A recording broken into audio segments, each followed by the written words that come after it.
there, welcome back.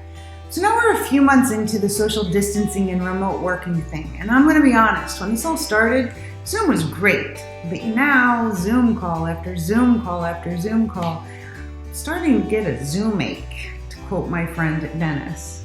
In fact, this is how I felt by the end of last week. This is my fur baby Lily, who nailed it.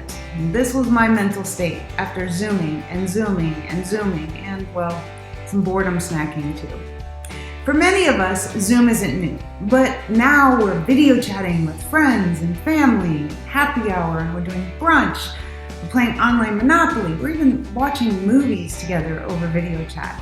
And it's great, right? How fun to reconnect. I mean, there's never any irritating background noise to contend with. No reminders to mute or unmute, and no one ever takes their device into the bathroom with the sound or video on, or into the kitchen to pour another glass of wine. It's nothing but smiling faces all around, right? When this all started, we heard all kinds of psychologists and neuroscientists describe the adverse effects of social isolation.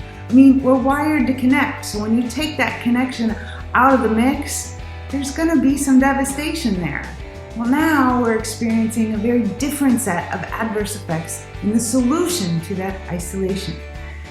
One problem is neural fatigue. And the reason for that is the way the video images are digitally encoded and altered and adjusted and then patched together.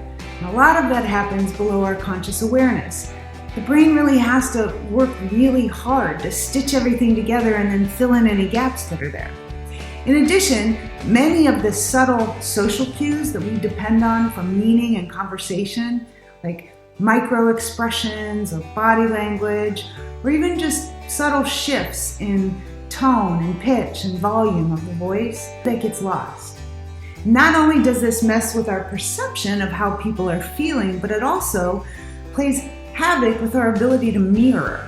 And without even realizing it, all of us engage in facial mimicry whenever we encounter another person. It's why it's virtually impossible not to smile at someone who smiles at us. That is much harder to do on a video screen, and it's unsettling because it's really hard to read people and tune into their feelings. That uncertainty is uncomfortable for the brain, and it's processed as a threat, and we all know what threats do to the brain. Video chats have also been shown to inhibit trust because it's impossible to know if someone is looking you in the eye. I mean, think about when you look at the Zoom screen, you've got 9 blocks, but everyone's looking straight ahead. So you can never really tell who they're looking at. Studies show that people who don't make eye contact are often perceived as uninterested, shifty, guilty, even lying. So sure, there's a place for video conferencing, especially in this time when we cannot connect face to face. But think of it like warm chocolate chip cookies right out of the oven. 1 cookie is bliss. 2 cookies, pretty yummy. But after 3 or 4 or 5, you're not gonna feel so great. Video chats, like chocolate chip cookies, are best served in moderation. Want to learn more about how the brain works and how to make it work better? Check out my book, Happier Hour with Einstein, Another Round, and the full-color companion gratitude journal, available now on Amazon.